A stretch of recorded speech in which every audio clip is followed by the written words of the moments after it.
നിയമസഭാ നടപടിക്രമങ്ങൾ ആരംഭിച്ചപ്പോൾ തന്നെ ഇന്ന് പ്രതിപക്ഷത്തിന്റെ വലിയ പ്രതിഷേധമായിരുന്നു. ഈ സ്വർണ്ണക്കൊള്ള കേസിൽ സർക്കാരിന്റെ ഇടപെടൽ കാരണം അന്വേഷണം മുന്നോട്ട് പോകുന്നില്ല എന്നും അകത്ത് കിടക്കുന്ന മുഴുവൻ ആളുകളും സ്വാഭാവിക ജാമ്യം നേടി പുറത്തു വന്നുകൊണ്ടിരിക്കുകയാണ്, സർക്കാരിന്റെ ആസൂത്രിത പരിപാടിയുടെ ഭാഗമാണെന്നുമാണ് പ്രതിപക്ഷത്തിന്റെ ആരോപണം. സർക്കാർ പക്ഷേ നിഷേധിക്കുകയാണ്. നിയമസഭയിൽ അസാധാരണമായ സംഗതിയാണ് ഉണ്ടായത് മുഴുവൻ. വിജിൻ വായന്തോട് നിയമസഭയിൽ ചേർന്നു. വിജിൻ, എന്താണെന്ന് സംഭവിച്ചത് നിയമസഭയിൽ?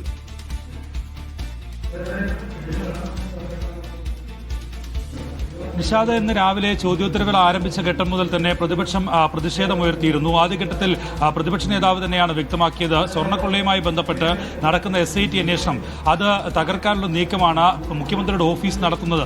SITക്ക് മേൽ മുഖ്യമന്ത്രിയുടെ ഓഫീസ് സമ്മർദ്ദം ചെലുത്തുകയാണ്. അതുകൊണ്ട് തന്നെ തങ്ങൾ സഭാകവാടത്തിന് മുന്നിലും ഒപ്പം തന്നെ പുറത്തു നടത്തുന്ന പ്രതിഷേധം അത് നിയമസഭക്കകത്തുകൂടി വ്യാപിപ്പിക്കുകയാണെന്ന് പ്രതിപക്ഷ നേതാവാണ് വ്യക്തമാക്കിയത്. അതിനുശേഷം വലിയ തരത്തിലുള്ള പ്രതിഷേധമാണ് സഭയിൽ അരങ്ങേറിയത്. ചോദ്യോത്തരവേള ആ ഘട്ടത്തിൽ തുടർന്നുകൊണ്ടിരിക്കുന്ന ഇടയിലാണ് അൻവർ സാദത്ത് MLA സ്പീക്കറുടെ ഡയസിലേക്ക് ചാടിക്കയറി. അപ്പോൾ തന്നെ വാച്ചാൻ വാർഡുമാർ അദ്ദേഹത്തെ പിടിച്ചു മാറ്റുകയായിരുന്നു. ആ ഘട്ടത്തിൽ സഭ താൽക്കാലികമായി പിരിഞ്ഞു.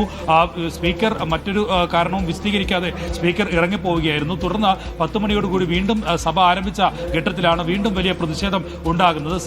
സഭ സ്പീക്കറുടെ ഡയസും മുഖവും മറച്ചുകൊണ്ടുള്ള പ്രതിഷേധം പാടില്ല, ബാനർ പിടിച്ചു മാറ്റാൻ വാച്ചാൻ വാർഡുമാർക്ക് സ്പീക്കർ നിർദ്ദേശം നൽകി. അതിനുശേഷമാണ് വലിയ പ്രതിഷേധം ഉണ്ടാവുകയും വീണ്ടും മാത്യു കുഴൽനാടൻ MLA സ്പീക്കറുടെ ഡയസിലേക്ക് കയറുകയും ചെയ്തത്. അതിന് വീണ്ടും ആ ഘട്ടത്തിൽ സഭ പിരിയുകയായിരുന്നു. പിന്നീട് സഭ ആരംഭിച്ച ഘട്ടത്തിൽ പ്രതിപക്ഷ നേതാവ് വ്യക്തമാക്കിയത്, ജനാധിപത്യപരമായി എല്ലാ കാലത്തും പ്രതിപക്ഷം സഭയ്ക്കകത്ത് പ്രതിഷേധം ഉയർത്തിയിട്ടുണ്ട്, അത് ഒരു സ്വാഭാവിക നടപടിയാണ്, അല്ലാതെ ഇത്തരത്തിൽ വാച്ചാൻ വാർഡിനെ ഉപയോഗപ്പെടുത്തി പ്രകോപിപ്പിക്കുകയല്ല വേണ്ടത്. വാച്ചാൻ വാർഡാണ് ഇതിൽ പ്രകോപനം ഉണ്ടാക്കിയത്. ബാനർ പിടിച്ച് വാങ്ങിയ ഘട്ടത്തിലാണ് അത് കോടീശ്വരന് വിറ്റു എന്ന് കോടതി പറഞ്ഞില്ലേ? കോടതി പറഞ്ഞില്ലേ വിറ്റു എന്ന്? കോടതി അത് ശരിവെക്കുകയും ചെയ്ത്.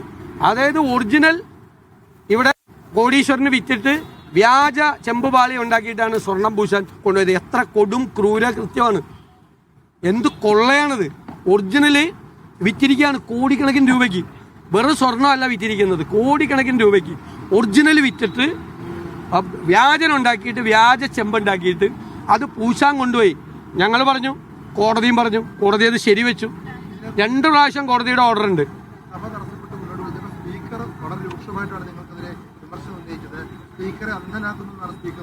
ഞാൻ ചോദിക്കട്ടെ, സഭയിൽ പ്രതിപക്ഷം വെല്ലിലിറങ്ങുന്നത് ആദ്യമായിട്ടാണ്. ഈ സഭയുടെ ചരിത്രത്തിൽ ഏറ്റവും കുറവ് വെല്ലിലിറങ്ങിയിട്ടുള്ള പ്രതിപക്ഷമാണ് ഞങ്ങൾ. നിയമസഭാ ചരിത്രത്തിൽ ഏറ്റവും കൂടുതൽ ഇറങ്ങിയിരിക്കുന്ന ആളുകളാണ് അപ്പുറത്തിരിക്കുന്നത്. ആണല്ലോ, അപ്പുറത്തിരിക്കുന്നത് ഏറ്റവും കൂടുതൽ അപ്പുറത്തിരിക്കുന്ന ആളുകൾ. അവർ ഉണ്ടാക്കിയ ഒരു അക്രമവും ഞങ്ങൾ ചെയ്തില്ലല്ലോ.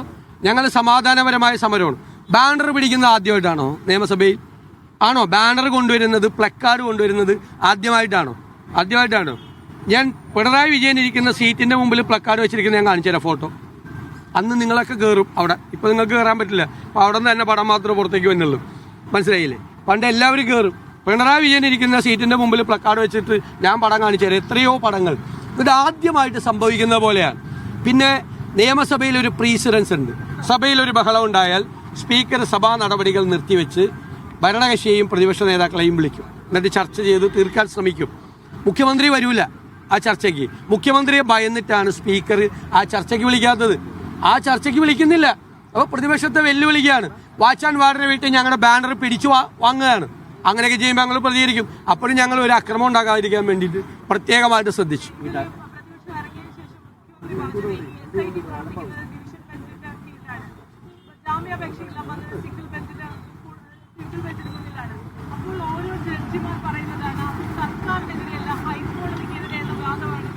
അതെങ്ങനെ? അപ്പൊ ഹൈക്കോടതിയുടെ സിംഗിൾ ബെഞ്ച് പറയുന്നത് ഹൈക്കോടതിയുടെ ഡിവിഷൻ ബെഞ്ചിനെതിരെയാണോ പറഞ്ഞത്? അതാണോ മുഖ്യമന്ത്രി പറയുന്നത്? ആണോ? അത് അദ്ദേഹത്തിന്റെ നിയമപരമായ കാര്യത്തെക്കുറിച്ച് അദ്ദേഹം പഠിക്കാത്തതുകൊണ്ടാണ്. അല്ലല്ല, ഹൈക്കോടതിയുടെ സിംഗിൾ ബെഞ്ചാണ് SITയെ വിമർശിച്ചത്. ഞങ്ങൾ വിമർശിക്കും. ഞങ്ങൾ കോടതിയുടെ പ്രതിപക്ഷം എന്താണ് പറയുന്നതെന്ന് കോടതിയല്ലല്ലോ തീരുമാനിക്കേണ്ടത്, ഞങ്ങളല്ലേ തീരുമാനിക്കേണ്ടത്. ഞങ്ങളുടെ അജണ്ട ഇപ്പൊ ഞാൻ കോടതിക്കെതിരെ പറഞ്ഞു എന്ന് പറഞ്ഞ് ഞാൻ അന്ന് പറഞ്ഞു. കാരണം എന്താണെന്നറിയോ?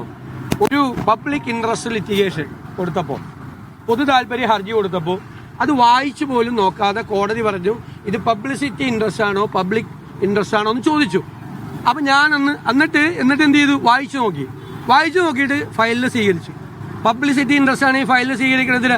അപ്പം ഞാൻ പറയും, പബ്ലിസിറ്റിക്ക് വേണ്ടിയിട്ടാണെങ്കിൽ ഹൈക്കോടതിയുടെ മുമ്പിൽ ഒരു മൈക്ക് വെച്ച് പ്രസംഗിച്ചത്, അതിനല്ലല്ലോ കോടതിയിൽ പെറ്റീഷൻ കൊടുത്തത്. ഒന്ന്. അപ്പം ഇന്ന് നിയമമന്ത്രിയും എല്ലാവരും അത് ആവർത്തിച്ച് CPM സൈബറൊക്കെ എന്നെ അറ്റാക്ക് ചെയ്യുക. അപ്പം എല്ലാവരുടെയും ശ്രദ്ധയ്ക്ക് ഞാൻ ഒരു കാര്യം പറയുകയാണ്. SNC ലാവ്ലിൻ കേസ് CBIക്ക് വിട്ടൊരു ചീഫ് ജസ്റ്റിസ് ഉണ്ടായിരുന്നു, VK ബാലി. ആ VK ബാലിക്കെതിരായി ബാലിയെ നാട് കടത്തുക എന്ന് പറഞ്ഞ് ഹൈക്കോടതിയിലേക്ക് പ്രകടനം നടത്താൻ DYFIക്കാരെയും SFIക്കാരെയും വിട്ട മുഖ്യമന്ത്രിയാണ് ആ കസേരയിലിരിക്കുന്നത്. അന്നത് എറണാകുളത്ത് DYFIക്കാരുടെയും SFIക്കാരുടെയും ബാലി കോലി നാടുവിടു എന്ന് പറഞ്ഞുകൊണ്ട് മുദ്രാവാക്യം വിളിപ്പിച്ച നിയമമന്ത്രി ആളാണ്, CPM നേതാവാണ്. നിയമമന്ത്രിയായിട്ട് ആ കസേരയിലിരുന്നിട്ട് ഞാൻ ചീഫ് ജസ്റ്റിസിനെ വിമർശിച്ചു എന്ന് പറയണം. എന്നെ കൊണ്ട് പറയിക്കല്ലേ ബാലി കോലി എന്ന് ചീഫ് ജസ്റ്റിസിനെ. SNC ലാവ്ലിൻ കേസ് CBIക്ക് വിടാൻ തീരുമാനമെടുത്ത ചീഫ് ജസ്റ്റിസിനെ നാട് കടത്തുക എന്ന് പറഞ്ഞ് മുദ്രാവാക്യം വിളിക്കാനും ആ സമരം സംഘടിപ്പിക്കാൻ വേണ്ടി മുൻകൈയെടുത്ത സംഘാടകൻ നിയമമന്ത്രിയുടെ കസേരയിൽ വന്നിട്ട് പറയാണ്, പ്രതിപക്ഷ നേതാവ് ഹൈക്കോടതിയെ അധിക്ഷേപിച്ചു. അങ്ങ് പറഞ്ഞ 3 ദിവസത്തിന് മുമ്പ് പറഞ്ഞ ഉത്തരത്തിന് അങ്ങ് പറഞ്ഞ ശബരിമല സ്വർണ്ണക്കടത്ത് ഇത്രയും ഗുരുതരമായ ഒരു ആരോപണം പ്രതിപക്ഷ നിയമസഭയിൽ ഉന്നയിച്ചിട്ടുണ്ട്. അത് ഗൗരവത്തിലെടുക്കാതെ ശബരിമല കൊള്ളക്കാരായ പ്രതികളെ സംരക്ഷിക്കാനും അവർക്കെല്ലാ സംരക്ഷണം കൊടുക്കുവാനും അവർക്ക് മോചനം കൊടുക്കാനും കഴിയുന്ന വിധത്തിലുള്ള സർക്കാരിന്റെ കള്ളക്കളി LDF കാണിക്കുന്ന ഇത്രയും ഗുരുതരമായ ഏറ്റവും നീചമായ ഈ നടപടിക്കെതിരെയാണ് പ്രതിപക്ഷത്തിന്റെ ശക്തമായ പ്രതിഷേധം. ആ പ്രതിഷേധം അതിൽ ഉന്നയിക്കുന്ന വിഷയങ്ങൾ പ്രതിപക്ഷ നേതാവിന് പോലും കാര്യമായി അവതരിപ്പിക്കാൻ കഴിയാൻ അവസരം കൊടുക്കാതെ സ്പീക്കർ ചെയ്യുന്ന നിഷേധാത്മകമായ നിലപാട്, ഇതെല്ലാം ചേർത്തുകൊണ്ട് ജനാധിപത്യ വിരുദ്ധമായ നടപടികൾക്കെതിരെയുള്ള ശക്തമായ പ്രതിഷേധമാണ് പ്രതിപക്ഷം ഉന്നയിച്ചത്. സ്വർണ്ണക്കൊള്ളയില് പ്രതികളായ ഓരോരുത്തർക്കും സ്വാഭാവിക ജാമ്യം ലഭിക്കുന്നതാണ് കണ്ടത്. ശബരിമല സ്വർണ്ണക്കൊള്ള കേസിൽ ഇന്നിപ്പോ നിയമസഭയിൽ വലിയ പ്രതിഷേധമാണ് പ്രതിപക്ഷം ഉയർത്തിയത്.